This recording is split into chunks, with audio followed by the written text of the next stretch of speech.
Naku, handa na ba ang inyong mga puso para sa isang matinding pagtatapat? Pagkatapos ng matagal na pagtatago at pagdadala ng mabigat na lihim, sa wakas ay harap na sina Delton at Cassandra sa kanilang pinakamalaking pagsubok, ang harapin ng mismong ama ni Delton. Ang chairman, akala natin ay pagtutol at puot ang sasalubong sa kanila. Pero sa gitna ng banta ng Black Shadow at ang panganib na nakapaligid, sapat na nga ba ang pagmamahalan para pawiin ang galit ng isang amang naguguluhan? At paano na si Garrett, ang lalaking nakaraan na pilit pa rin kumakapit sa kasalukuyan? Ang lihim na matagal nating kinikimkim, ngayon ay mabubunyag na sa harap ng lahat. Huwag bibitaw dahil ang bawat salita sa episode na to ay tatagos hanggang sa inyong mga kaluluwa. Tara, simulan na natin. Magkatabi silang natulog, nakayakap si Cassandra kay Delton at mahimbing na itong natutulog. Tila napagod sa mga nangyari sa kanila. Gising pa rin naman si Delton. Malalim ang iniisip. Hirap na hirap silang alamin kung sino ang tao nagbabanta sa kanila. Ano ba talaga ang gusto ng mga ito? Muling nagpakawala ng malalim na buntong hininga si Delton. Tiningnan niya si Cassandra na nasa tabi niya. Sa kanya ito hinalikan sa noo. Pinilit niya na ring makatulog para may lakas siyang kumilos bukas. Kinabukasan, nataas ng sikat ng araw nang magising silang dalawa. Matamis nang initian ni Delton si Cassandra nang magsalubong ang mga mata nilang dalawa. Good morning. Nakapagpahinga ka ba ng maayos? Tanong ni Delton. Bumangon naman na si Cassandra saka siya sumandal sa headrest. Ngayon lang ulit ako nakatulog ng maayos. Nitong mga nakalipas na araw kasi, hindi ako makatulog ng maayos dahil iniisip ko na lang kung anong mangyayari sa ating dalawa. Sagot niya. Tinabihan ni Delton si Cassandra saka to pinahilig sa balikat niya. Huwag mo nang uulitin na maglihim sa akin. Hayaan mo magawa natin to ng paraan. Tumango-tango naman si Cassandra. Lumabas na silang dalawa ng kwarto para makapagluto ng kakainin nila. May laman ba yung fridge mo na pwede kong iluto? Tanong ni Cassandra habang naglalakad sila patungong kusina. Tingnan mo na lang kung meron. Kung wala, sabihin mo sa akin para utusan kong nag-alaga ng bahay. May tatawagan lang ako. Anas ni Delton ikinatango ni Cassandra. Dumiretso na sa kusina si Cassandra habang si Delton naman ay nagtungo sa labas. Sumalubong sa kanyang simoy ng hangin na nagmumula sa dagat. Hello sir, good morning. Sagot ni Ricky sa tawag ni Delton. May ipapagawa ko sa iyo Ricky. Gawin mo ito kaagad. Dapat pagbalik namin ni Cassandra ng Manila ay maghanap ka ng expert sa technology. May kailangan lang akong alamin. Autoridad na utos ni Delton. Wala kayo sa Manila? Nasaan kayo? Kuryoso pang tanong ni Ricky. Nasa Batangas kami ngayon. Gawin mo kaagad ang inuutos ko sa'yo. Yes sir, ipapadiretso ko ba siya na papuntahin sa office mo? Anong oras ba kayo makakabalik ng Manila? Magme-message na lang ako sa'yo. Ang kasikasuy mo ay sinasabi ko sa'yo.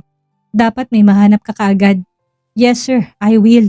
Mabilis sa sagot ni Ricky. Binaba naman ni Delton ang tawag sa kasya napatingin sa kawalan. Kapag nalaman niya lang talaga kung sinong taong nagbabanta kay Cassandra, tatanggalan niya ito ng hininga. Tinawagan niya na rin si Detective Aaron para alamin kung may usad na ba sa pinapagawa niya. Hello Mr. Chavez, sagot nito. Gusto kong alamin, Detective, kung may usad na ba sa pinapagawa ko sa inyo. Maautoridad na saad ni Delton.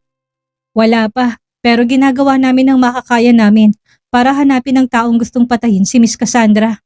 May mga person of interest na kami pero sisiguraduhin na muna namin bago ibigay sa yung information nila. Mabuti na yung sigurado ko bago ko magsabi sa iyo. Sagot ni Detective Aaron. Kung ganun, bilisan niyo pang kilos niyo. Wala akong pakialam kung magdagdag ka ng tao mo. Kaya kitang bayaran. Yes, Mr. Chavez. Sagot ni Detective Aaron. Pagkatapos kausapin ni Delton ng mga to ay bumalik na siya sa loob. Sumalubong sa kanyang amoy ng niluluto ni Cassandra. May tinimpla akong kape. Gusto mo ba? Tanong ni Cassandra nang makapasok si Delton sa kusina. Natimpla mo na eh. May choice pa ba ako? Bahagya namang natawa si Cassandra. Pwede ka namang humindi kung ayaw mo talaga. Dahil pwede ko namang inumin yun mamaya kapag kakain na tayo. Sagot niyo naman. Pinainit na muna ni Cassandra ang kape na tinimpla niya bago niya ibinigay kay Delton. Ano bang niluto mo? May laman ba yung fridge? Meron naman, pero puro frozen food. Na-check ko naman yung expiration. Okay pa naman. Isangag ko lang din itong kanin para mas masarap ang breakfast natin. Aniya. Napatango-tango naman si Delton. Pinanood niya na lang si Cassandra at hinintay na makaluto ito. Siya nga pala, sasama ka muna sa akin sa office ko. May kailangan tayong kausapin.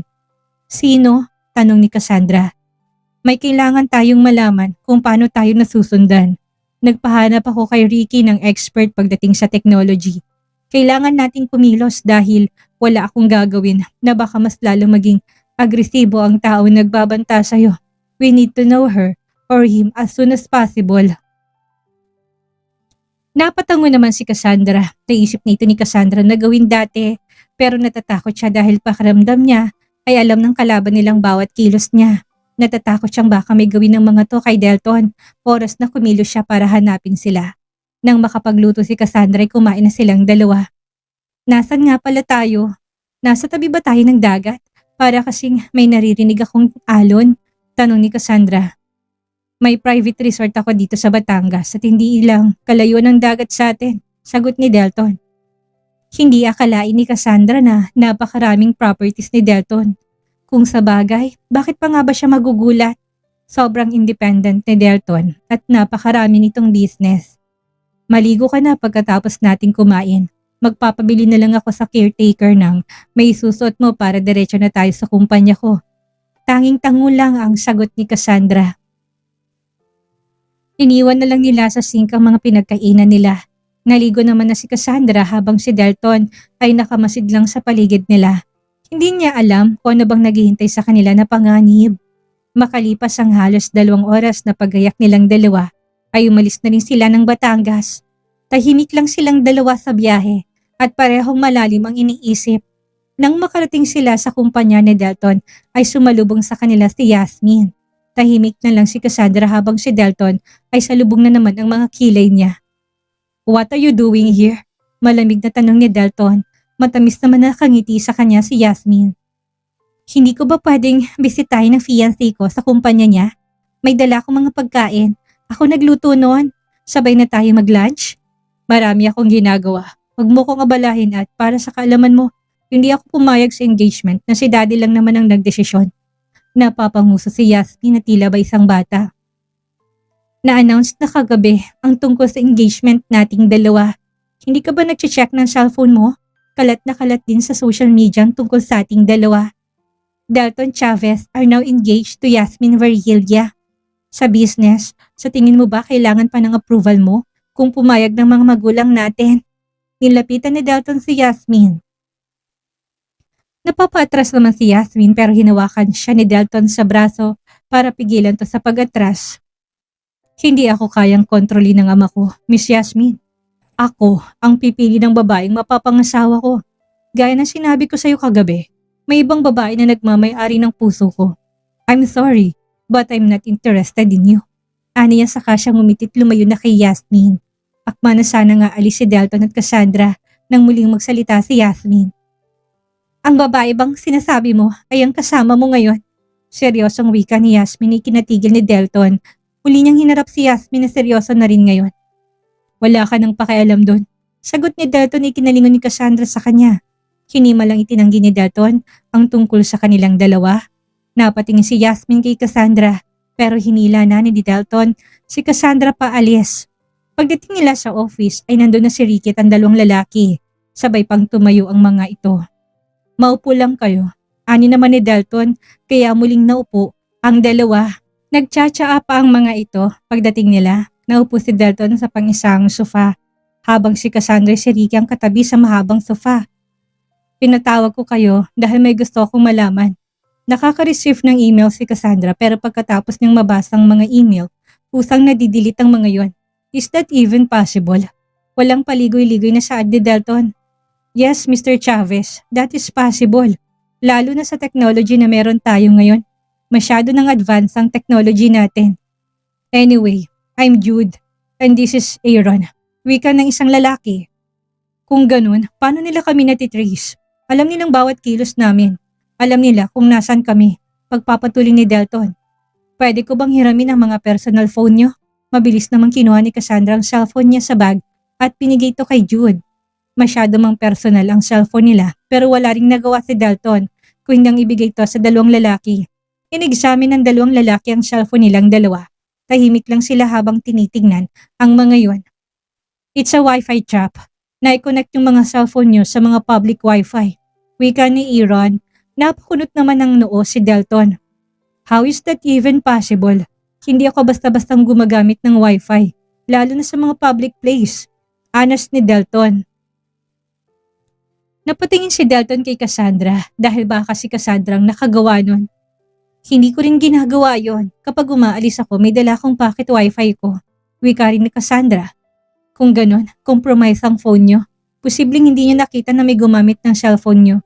Kapag may sinaksak silang cable, posible na nila kayong malocate. Paliwanag ni Jude. Anong dapat namin gawin para hindi na nila kami malocate? Tanong pa rin ni Delton.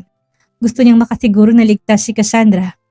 You need to turn off your data pero mas sigurado, wag muna kayong gumamit ng cellphone na may date.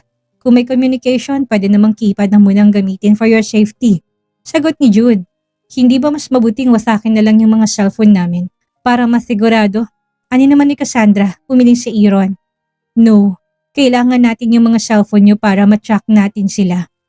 What do you mean? Kuryosong tanong ni Cassandra kay Jude. We will do the reverse track, the tracker. Sagot ni Jude, nagkatingin ng si Cassandra at Delton. Ito na nga ba ang sagot sa problema nila? May mga detective na rin kaming nakausap. May taong gustong pumatay kay Cassandra pero hindi magawang hanapin ng mga detective ang killer dahil member yun ng isang organisasyon. May taong nagbayad lang sa kanila para patayin si Cassandra. Pagkukwento pa ni Delton, nagkatinginan si Jude at Aaron. Alam namin ng organisasyon na tinutukoy nyo. Black Shadow kung tawagin sila. Masyadong malaking organisasyon na yan. Mahirap silang hulihin. Matagal na silang nag-ooperate pero kahit na sinong magaling na, nasa batas, hindi sila mahuli. Hindi mo sila maloloko. May nabalitaan kami, may pulis na nagkunwaring client, pero siyang napatay ng mga nasa Black Shadow. Kahit na anong gawin nyo, hindi nyo sila mahuli. Ang kailangan nyong alamin kung sino ang taong may galit sa inyo. Paliwanag ni Jude. Iisa lang ang sinasabi ng mga to at ng mga detective na nakausap nila. Napapahilamos na lang si Delton sa mukha niya.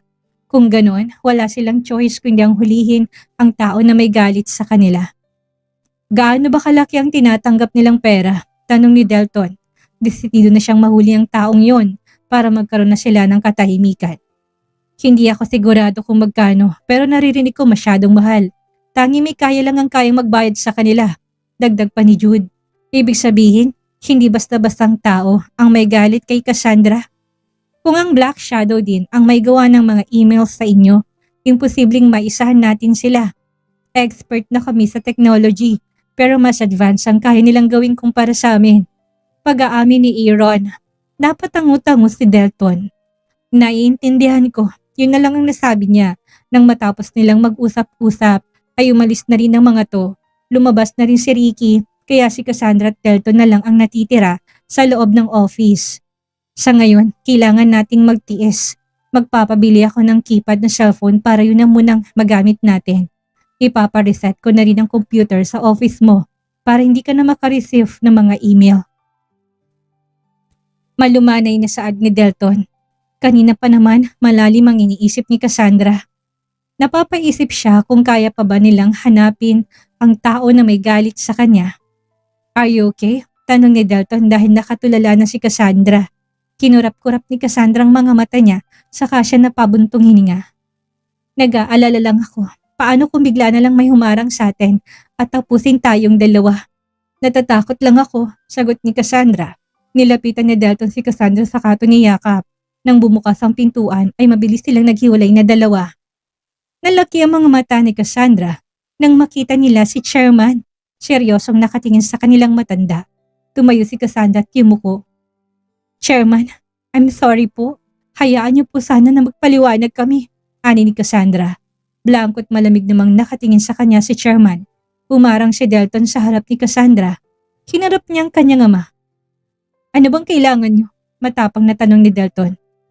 Anong relasyon yung dalawa? Seryoso at malamig na tanong ni Chairman. Napapayuko na lang si Cassandra. Hindi niya alam kung paano niya ba ipapaliwanag ang lahat.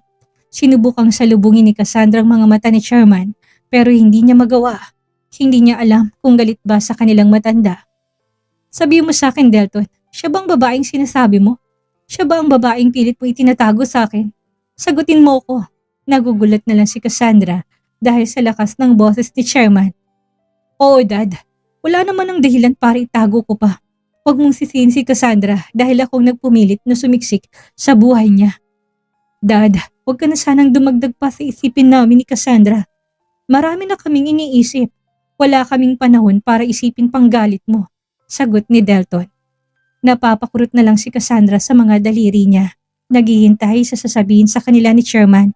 Tinignan ni Chairman si Cassandra na nakayuko at bakas ang takot at kaba. Nakaupo na silang tatlo. Nasa unahang sofa si Chairman habang magkatabi si Cassandra at Delton. Nakayuko pa rin ang ulo ni Cassandra habang matapang namang hinarap ni Delton ang kanyang ama. Nakakabinging katahimikan ang bumabalot sa kanilang tatlo. Napapabuntong hininga na lang si Chairman habang nakatingin siya sa dalawa. Totoo ba na may relasyon kayong dalawa? Ulit na tanong ni Chairman. Kalmado na this time.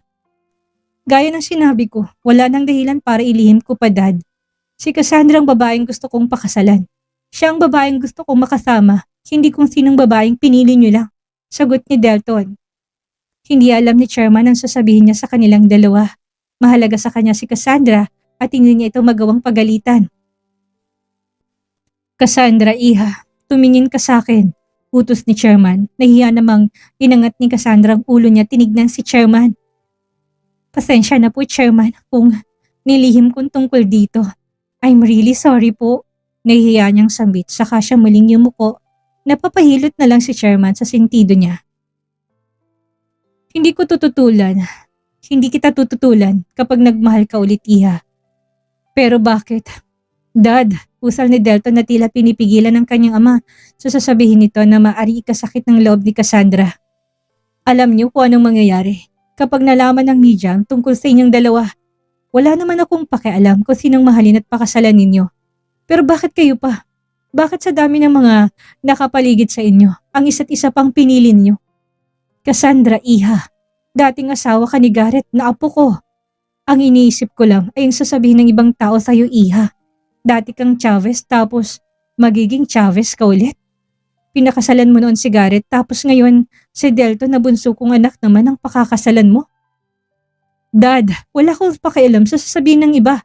Sa una lang naman matuto ng atensyon ng media sa amin. Hindi magtatagal, mawawala rin yan. May nakasaad ba sa batas na bawal mong asawahin ng dating asawa ng pamangkin mo? Sa tingin ko'y wala naman. Kung sa batas naman ng Diyos, hindi ba't ang bawal mo lang naman pakasalan ay ang taong isang dugo lang ang dumadaloy sa inyo? Walang mali sa relasyon namin ni Cassandra. Masyado lang mapanghusga ang mga tao. Kung hindi mo kayang tanggapin ang kahiyan na ibinibigay ko sa'yo, pwede mo putulin ang relasyon mo sa akin bilang anak mo bago pa man ang announcement namin ni Cassandra sa publiko tungkol sa relasyon naming dalawa. Hindi ako atras. Handa akong ipaglaban ng babae nagmamay-ari ng puso ko.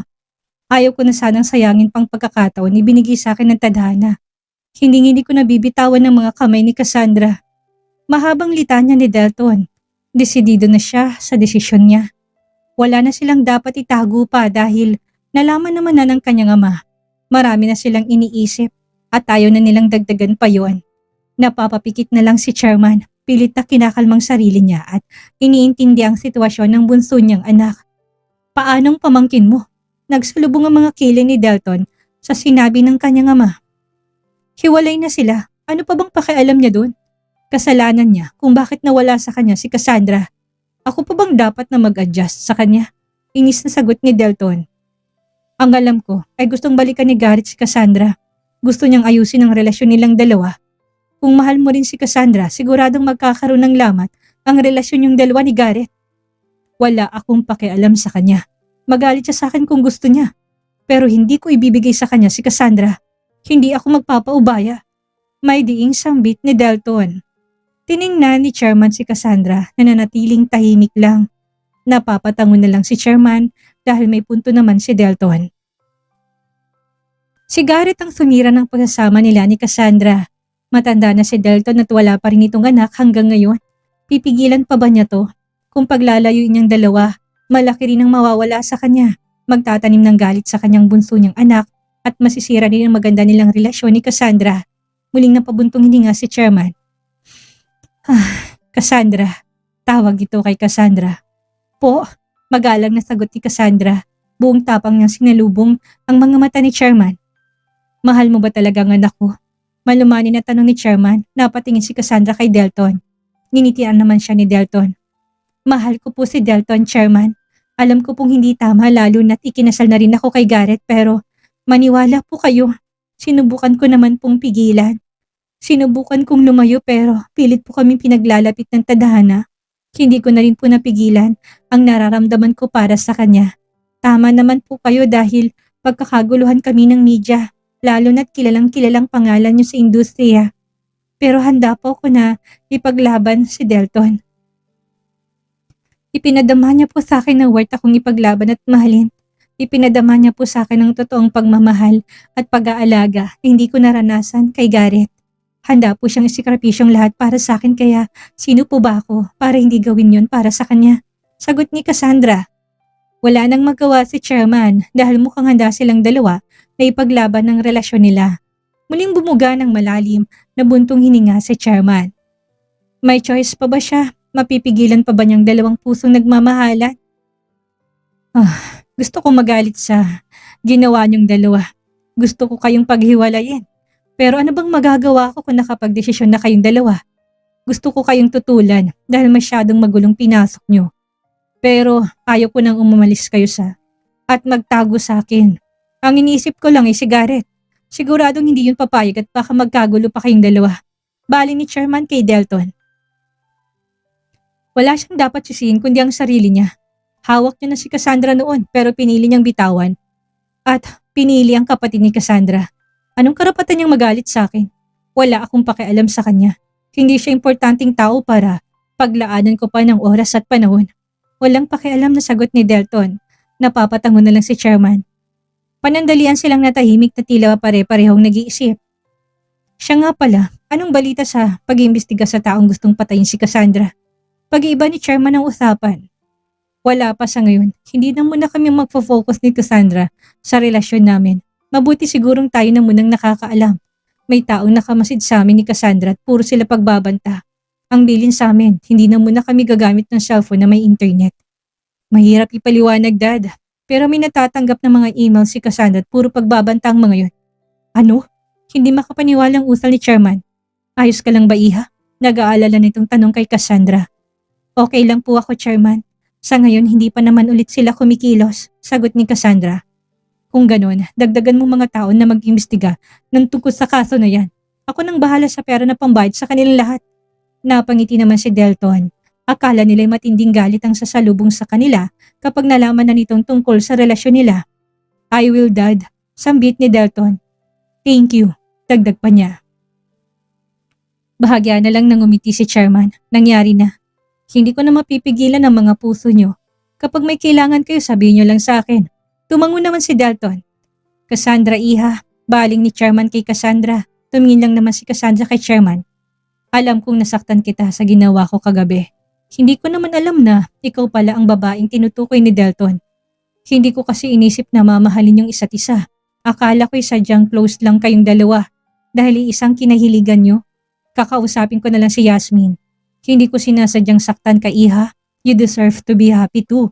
At kung si Delton ang makakapagbigay noon, wala akong magagawa kundi ang tanggapin ang relasyon yung dalawa. Matamis ding ngumiti si Cassandra. Okay lang po, Chairman. Maraming salamat po. Magalang niyang saad na ikinatango lang ni Chairman. Sinong mag-aakala sa gitna ng lahat ng kaguluhan, ng pagbabanta, ng Black Shadow at ng takot na baka tuluyan na silang paghiwalayin ng tadhana? Ang pinakamalaking hadlang? Ang Chairman ay siya palang magiging daan para sa kanilang kapayapaan. Nakaka-inspire, hindi ba?